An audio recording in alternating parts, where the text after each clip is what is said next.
We don't need to break the atmosphere to discover an alien world.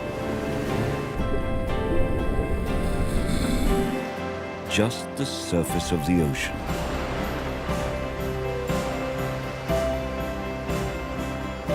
So often, nature's wonders are hidden from view, except when they're not.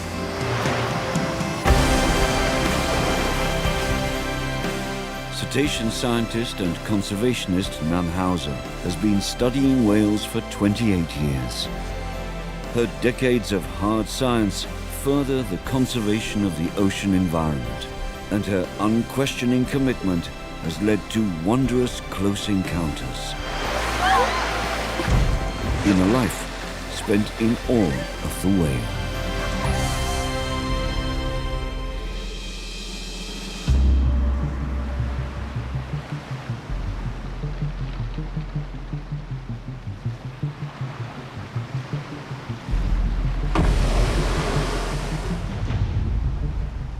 Haunting and majestic, the humpback whale is an inspiring creature.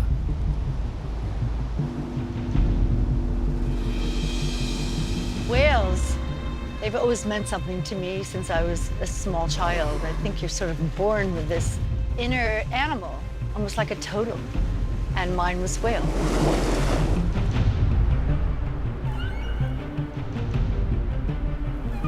In her childhood, on holiday in Bermuda, Nan Hauser first heard whale song. It was there she fell in love with whales.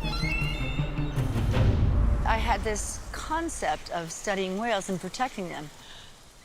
And this concept was to be underwater and get to know them and study them. And everyone laughed at me. Everyone, even marine mammalogists all over the world, laughed at me and said, "You can't do that. Of course you can't do that. You get seasick and you need a boat and it's illegal and it's dangerous and you've got to get out there and you've got to find them and there's sharks out there and all this kind of stuff." And I said, okay. One day I said, I'm going. I'm doing it. And I did it. You know, it's just all about persistence and it's about following your heart, following your passion. And that mission is very, very serious. That mission is why we're born and living on the planet.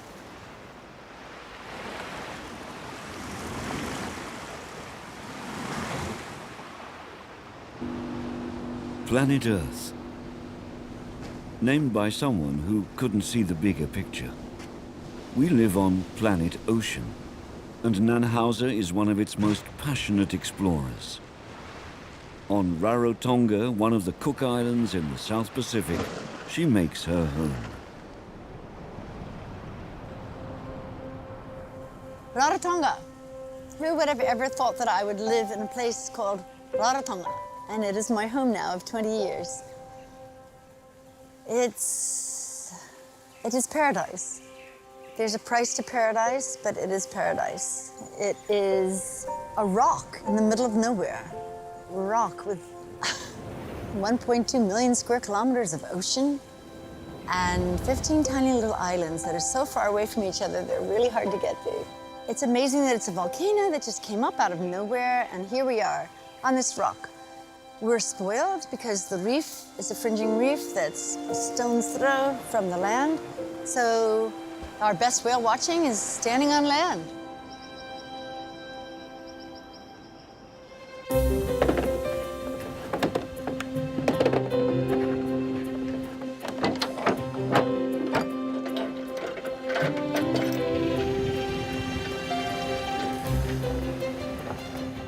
Nan's daily oceanic research trips return her to her spiritual home.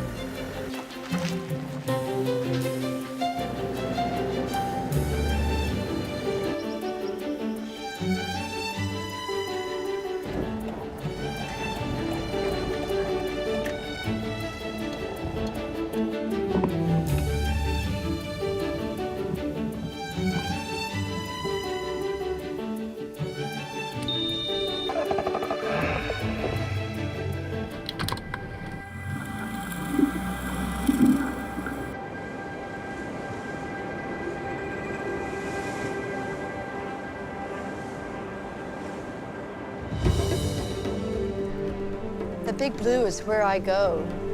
The big blue is my safe space.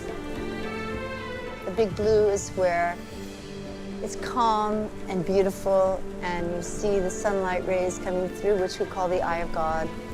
And the big blue is all-encompassing. You want to drink it. You want to absorb it through your pores. You want to embrace it. You want to submerge your whole being in it.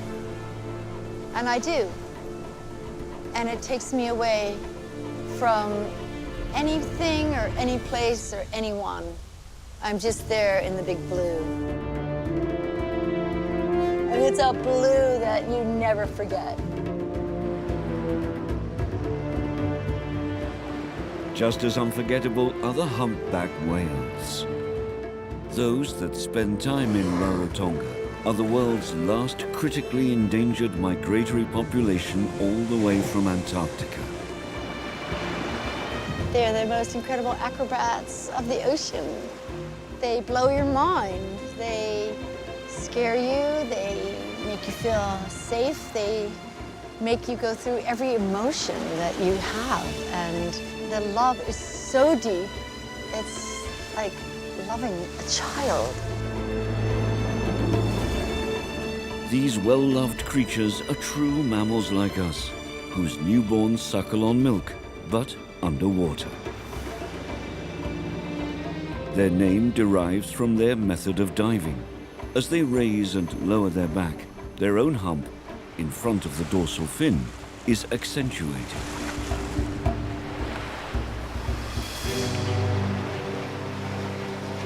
We've got 3 here, and we've got at least 2 there. Yeah.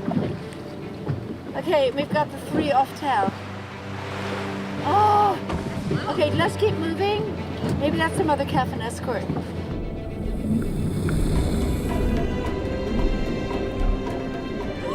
A mother, calf and male escort is a common grouping.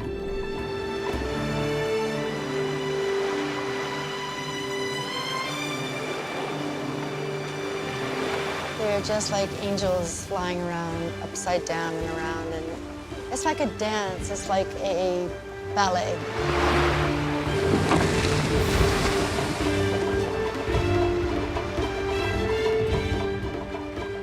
And when they look at you, with that eye, and you're that far away from that eye, you feel like this incredible wise animal is trying to tell you something. In our own very finite wisdom, we hunted the humpback almost to extinction. Certain countries still hunt whales. But as watching has largely replaced hunting, the whales have had a stay of execution.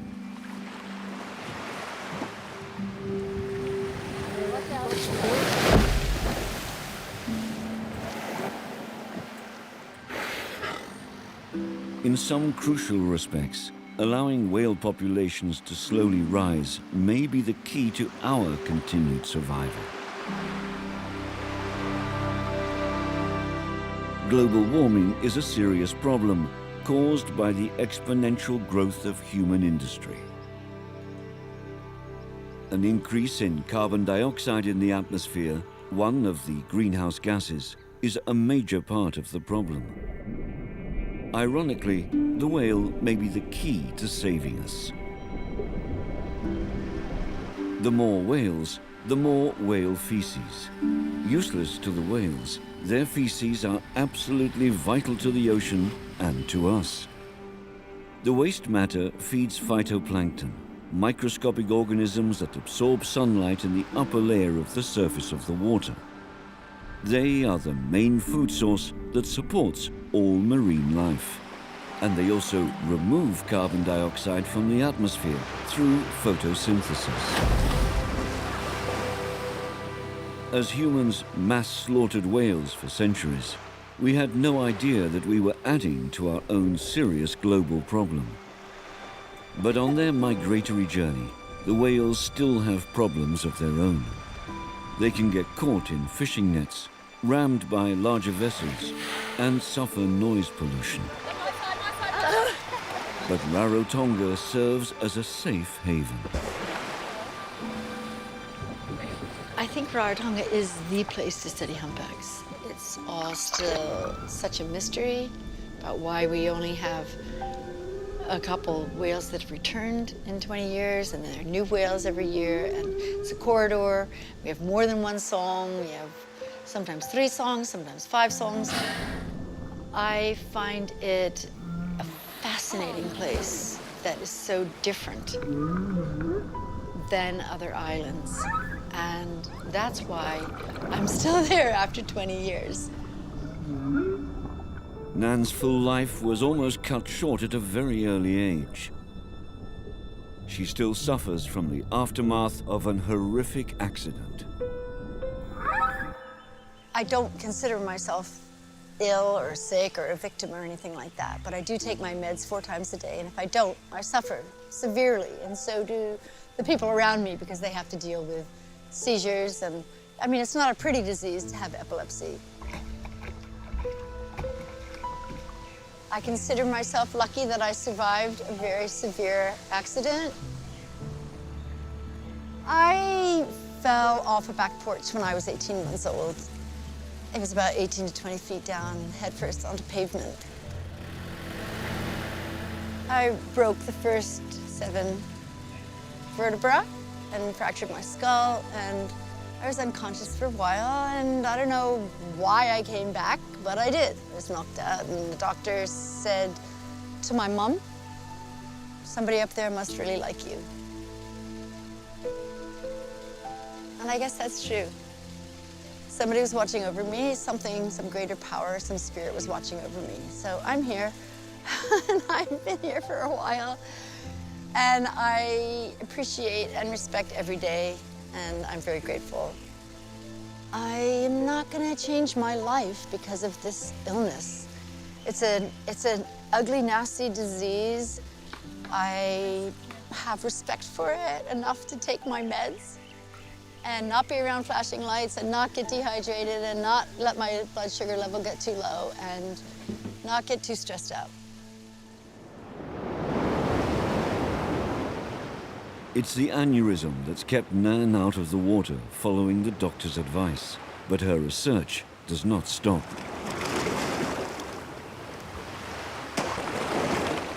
High on Nan's priority list is the collection of whale skin. Humpbacks slough off skin simply by moving through the water and by breaching. Skin samples are picked up. Skin is one of the most important things. We need to look at the genetics. We need to look at whether it's a male or female, the species, microbiology, blue carbon. It's just amazing what we can get from the skin. And DNA is so important. And so it may be one of our most important things. I mean, we can even use genotype matching. A new study sheds light on the skin microbiome, a group of microorganisms that live on skin in healthy humpback whales, which could aid in future efforts to monitor their health.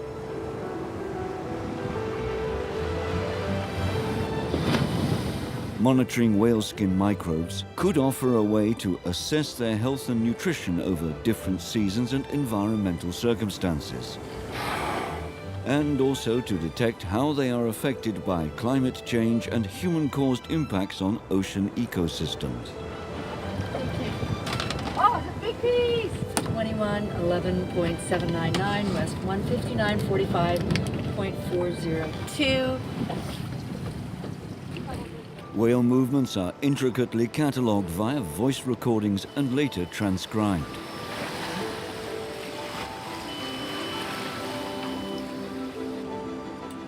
Nan and her team have the humpbacks fully covered. Research is really serious to me, and I know they call me the whale witch, but that's because the research has to be exact. It doesn't do any good to research an animal or anything in the world if it's not really, really excellent. So I may be tough on my research assistants. If they're going to be research assistants, I want them to assist at their very fullest potential. I know that they call it the Nan Hauser boot camp, and I admit that I can be hard on my students, and assistants, but I love them to death, seriously. They all come here with a very strong cause, and I want to teach them how to make that cause effective. They're great. Right, I think we are. But you don't just go out and find whales and start collecting data. I always say it's like an emergency room, and you are going to work your hardest as fast as you can, and don't slack off for a minute.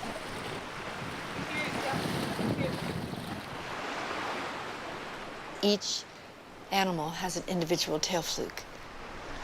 When you get that fluke, you've got an ID, you've got the perfect ID. It's different, and it might not be that different. It might be a little bit different, but it's so important. It's like us having a fingerprint.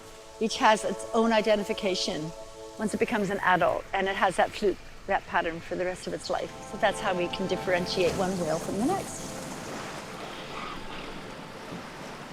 As long as the cameras are pointed in the right direction. Fluke patterns are unique to individual whales. Recording them is a prime method of cataloguing the visitors. And this is really interesting, and we see this in a bunch of whales. And we can add it to the South Pacific Whale Research Consortium catalog, which is put together by everyone from all the way from New Caledonia to French Polynesia. Oh, yeah. I know it too.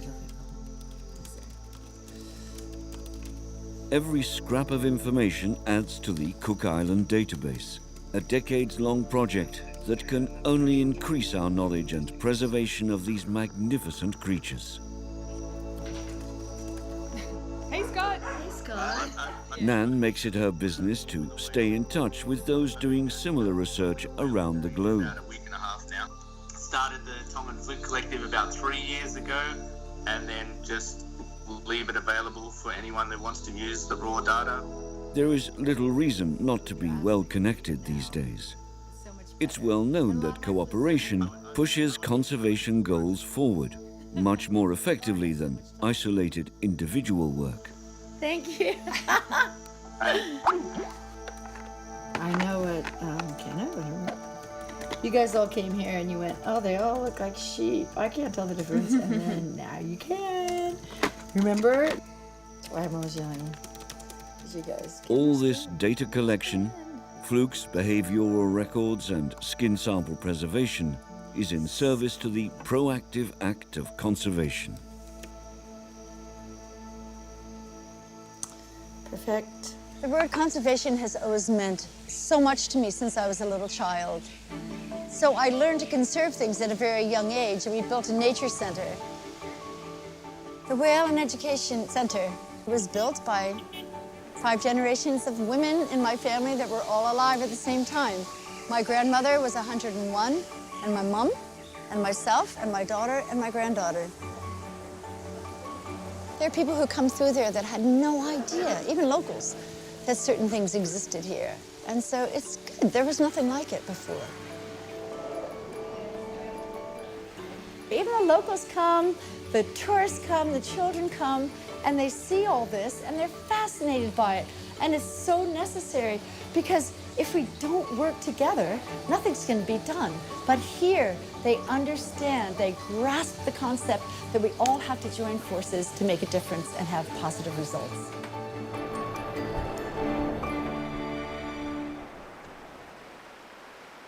There is one aspect of global culture that is in desperate need of collective action.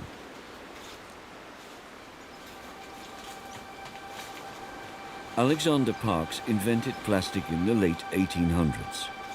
The material is so durable, its own conservation is guaranteed for many centuries. It's taking a lot less time for discarded plastic to choke our oceans.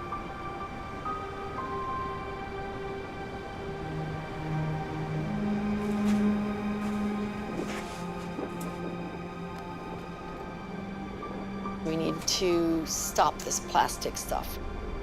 Yes, it's a mess, but we can't just watch that happen. And so we need everything. We need everyone. We need to join forces. We need activism. We need science. I mean, it's ridiculous. Just every time we go to a beach or we're out in the ocean, we just find more and more plastic. It won't go away.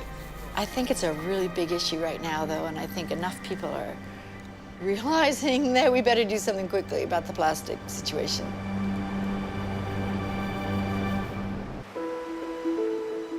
Spreading awareness of the problem is the first step, and Nan travels all over the world promoting ocean and cetacean conservation. Visiting Bermuda, the holiday destination that ignited her passion, Nan now delivers talks on whale conservation.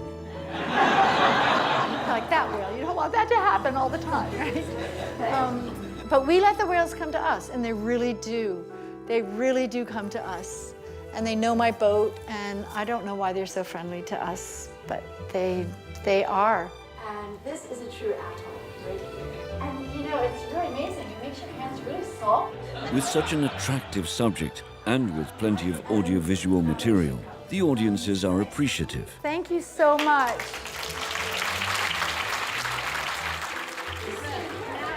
She visits local schools to raise awareness among the young. What you learn and what you study and what you write up and what you have the evidence of is a really good way to save animals.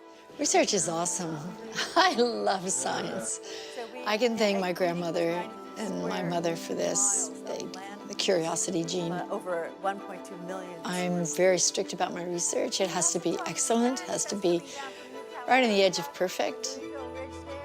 It's the Virgo in me, it's the German in me, it's the do the research right, get it perfect, because if you're gonna write it up scientifically, it's gotta be pretty accurate. I think a lot of that came from my medical background. Yeah, I'm sorry to go so fast.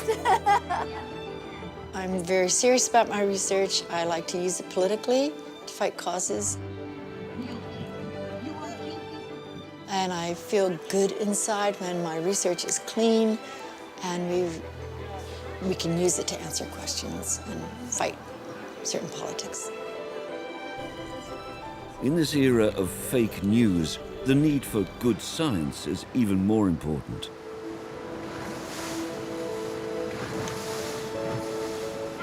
To practice cetacean science, you need to find cetaceans.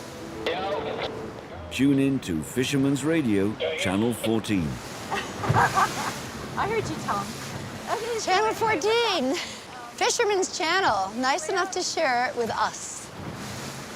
When we get a call, my heart leaps. Oh my gosh, they must know where a whale is.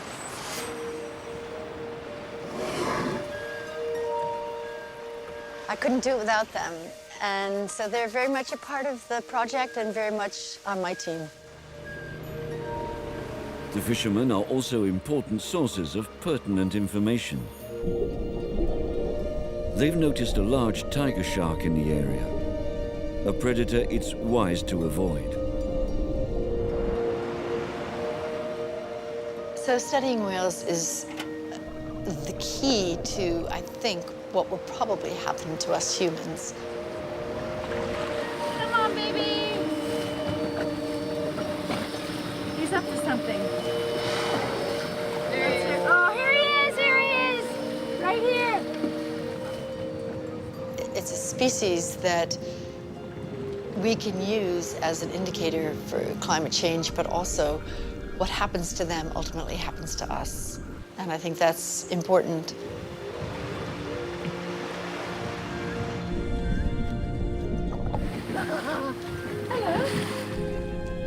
But research is a two-way street, and curiosity is evident below and above the surface.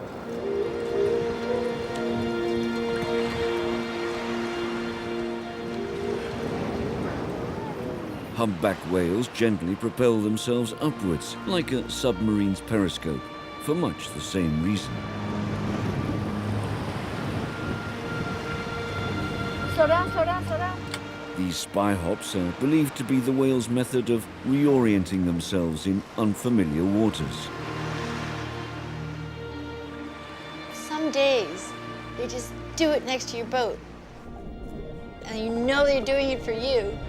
And it's so weird that an animal that big could really connect with us little beings that they don't know who we are or what we do, but they connect. They're beautiful, beautiful, sentient beings. Okay, can I have my wetsuit, please? Despite her epilepsy, Nan will not miss an opportunity to observe her subjects at close quarters. My neurologist said I could go down, you know, a foot or something ridiculous. That advice would effectively keep Nan at the surface of the water. But having a seizure while diving ups the risk alarmingly.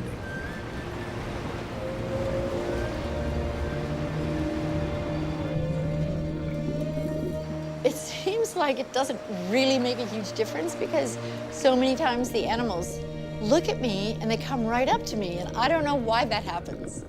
I don't know whether they know that I can't go down to them, but they come up to me, and I've had some absolutely miraculous, amazing experiences just being at the surface of the water.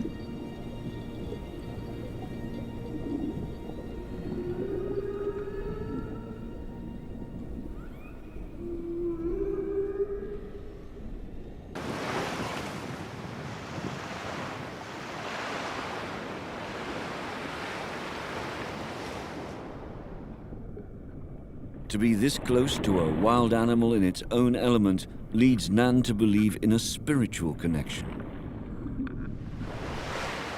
A whale is a very spiritual being. I know this sounds so stupid, but it really is a spiritual experience being with a whale. Ask people. And it still is for me. It doesn't matter how many whales I've been with, it's still a spiritual experience. I can't think of anything that I would rather be doing, actually.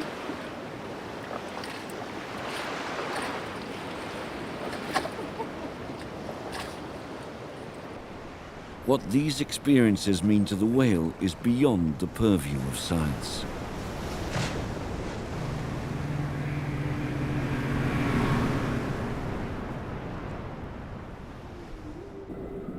Studying whales is not that complete. It hadn't started until like the 70s, really, 60s and 70s. And so we don't have lots of information. It's really important that we have that so that we can use the science, have the science, write the papers, publish the papers, and know more about them.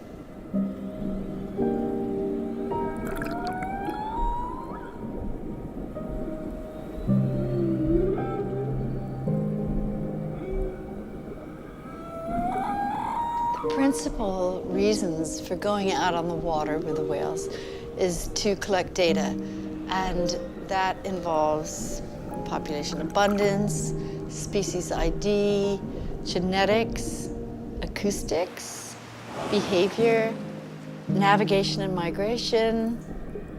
I mean, it involves so many different things, and it's very important that we have a baseline of all of this to be able to study these animals in the future.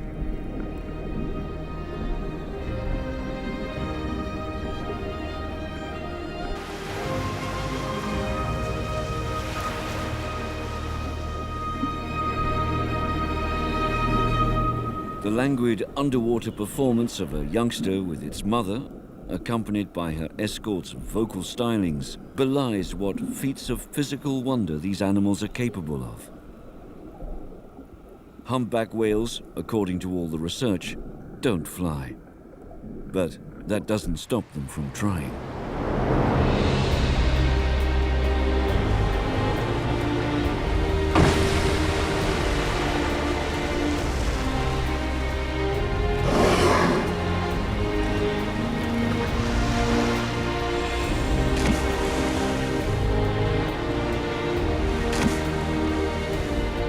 Breach! Well, you gotta yell it. Breach! It's beautiful.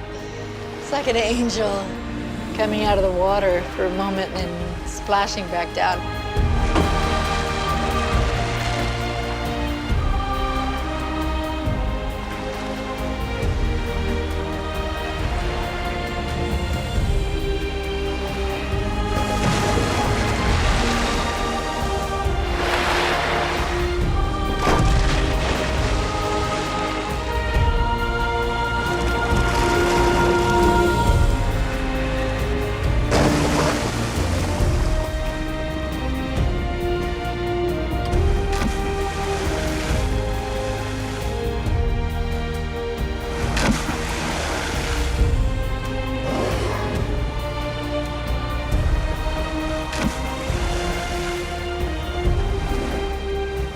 like the whale throws itself out of the water, and you're looking, and you're just in awe.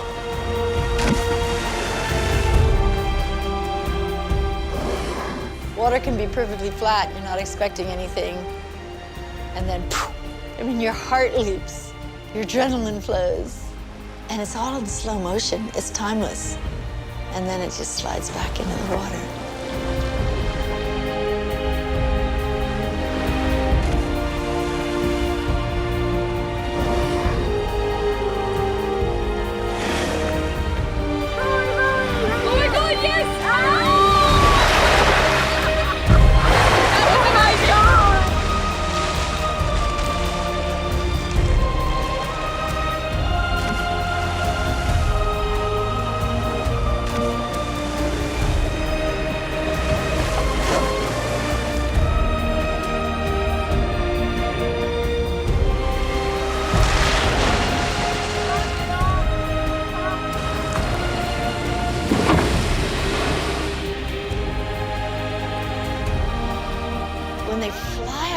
And you're wondering, oh my God, what are they doing? How do they get that massive body out?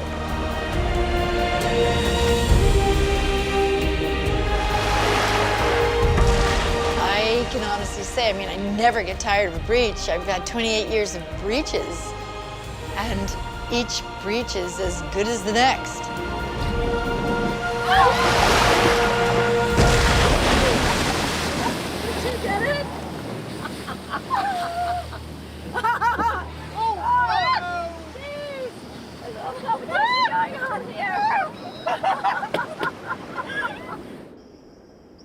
Follow that.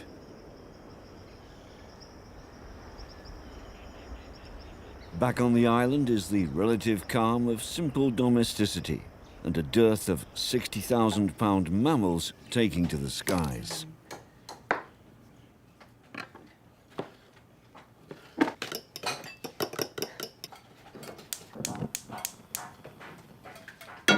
It's like drizzling in there.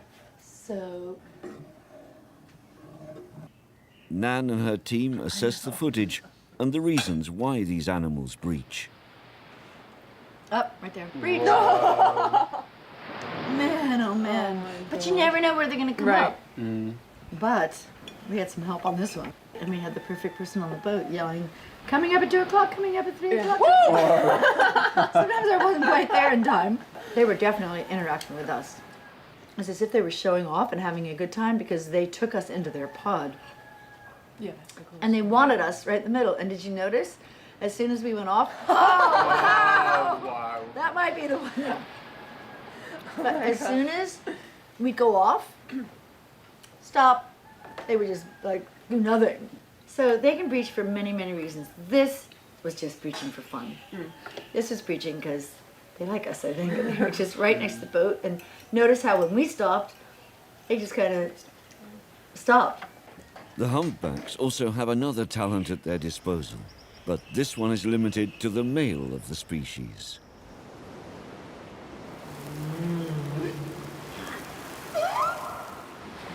Okay, I'm going to drop the hydrophone here because I thought I heard something, but it wasn't. It's not positive because there's some people close by.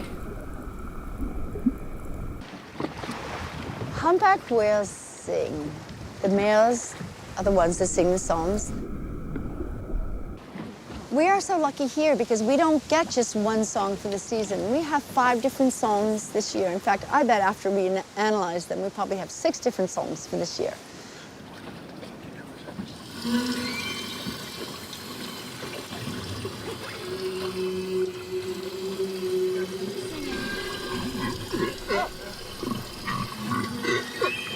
Every year the song changes. So often we'll just be over a whale and we'll hear it singing through the bottom of the boat. How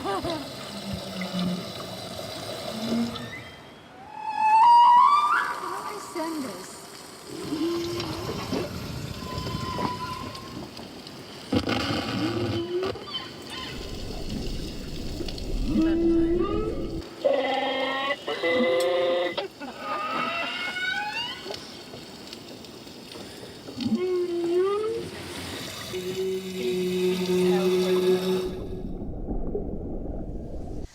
the other day when I was in the water filming and collecting skin off one of the males, just my whole body was vibrating. It was like this incredible vibration through every part of my body, and the sounds of that deep, and you're shaking, hanging over him, and then he makes this silly little bird chirp, beep, beep.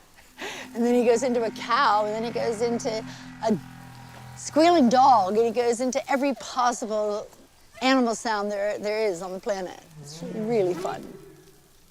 These songs are actually being passed across Oceania from Western Australia to Eastern Australia to New Caledonia to Tonga and Samoa, Cook Islands, French Polynesia. So there's got to be data in there. I mean, the song means so much more than we could ever imagine. I could just spend the rest of my life studying song and I'd be happy. That was awesome. I just had a birthday, and according to my birth certificate, I'm 63 years old. But according to my inner being, I'm about 33 years old. I really don't know how I got to be this age, and it doesn't matter. I feel like I have great integrity and love and respect and gratitude, and that's the most important thing in life, not age.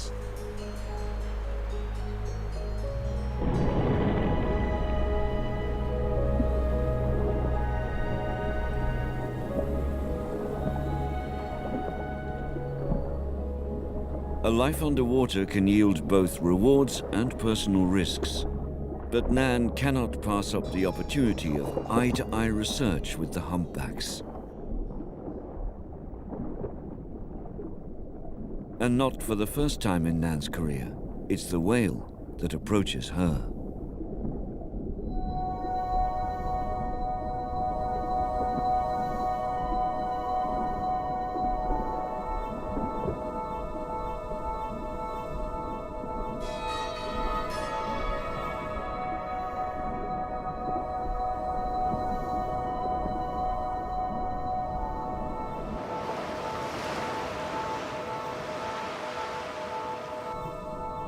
Being with a whale is a very spiritual experience. When you're with a whale, there's something they know that we don't. And they make you happy, they fill you with joy, they amaze you, they make you feel like you've had a spiritual experience. They're sentient beings. I don't really know how to explain it. When I'm with a whale, I become a more spiritual person every time.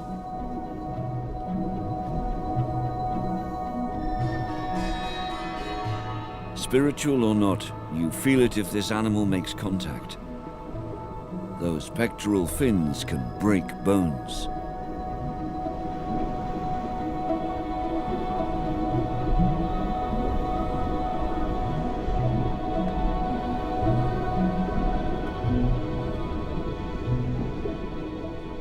This humpback's persistent contact behavior is curious and quite unusual.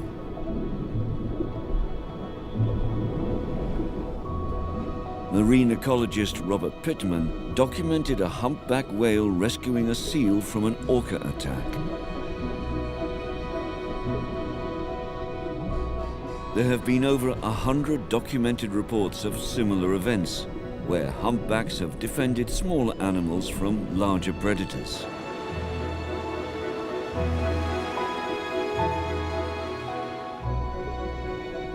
There has been no documented evidence of a humpback protecting a human before.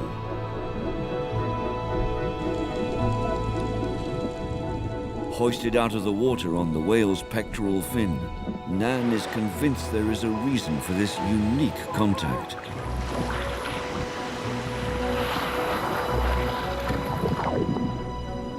Nan tries to keep her distance, but the humpback is pushing her closer to the boat.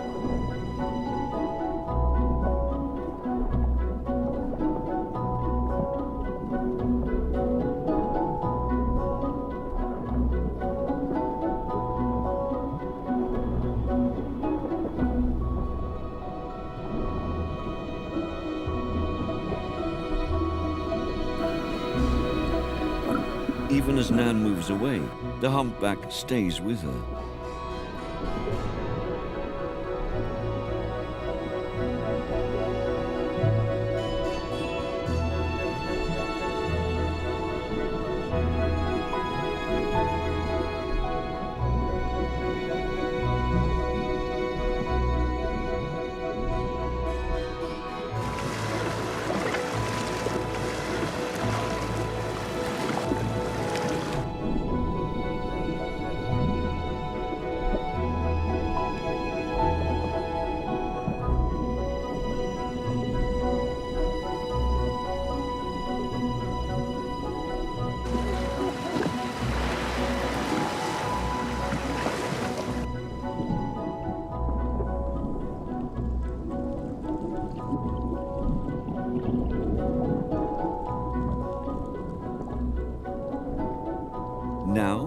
the boat, Nan sees a possible reason for the whale's protective behavior.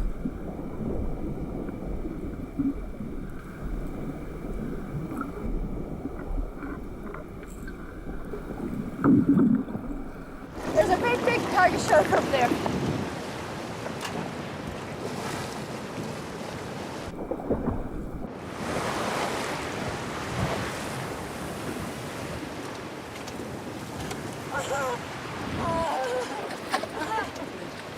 I would love. Man, Yeah, the way. literally there. Sorry, I love you too.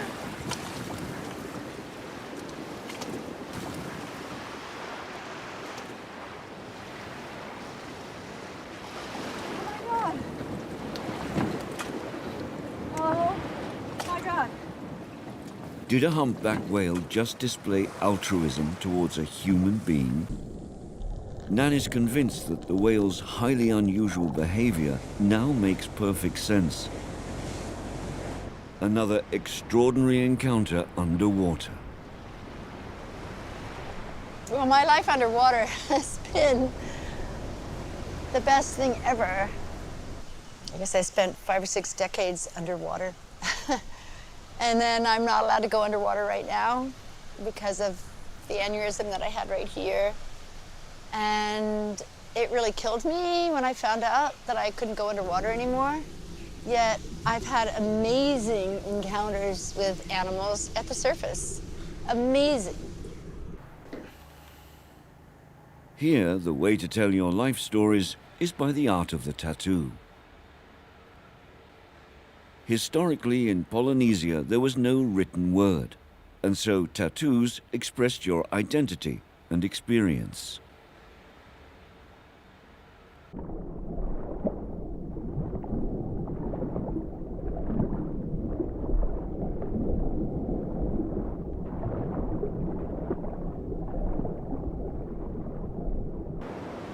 Nan's extraordinary and life-saving encounter with a humpback is the inspiration for her latest tattoo. I'm really lucky to be alive, and I'm really lucky to have these opportunities to experience these encounters.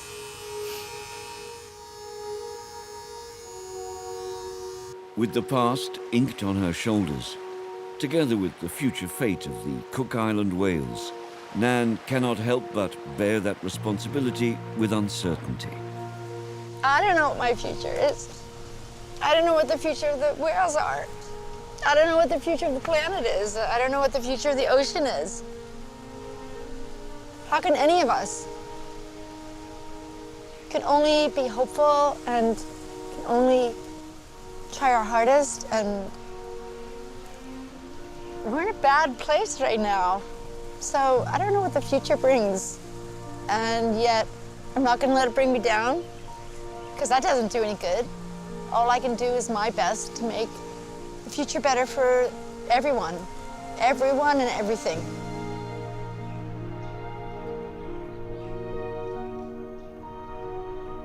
To be a guardian of the natural world takes strength of character very few possess. Our oceans are under siege, and they need all the champions they can get. Nan Hauser's scientific research is enabling the rest of the world to understand how important the oceans and their inhabitants are. Let's hope the world is listening.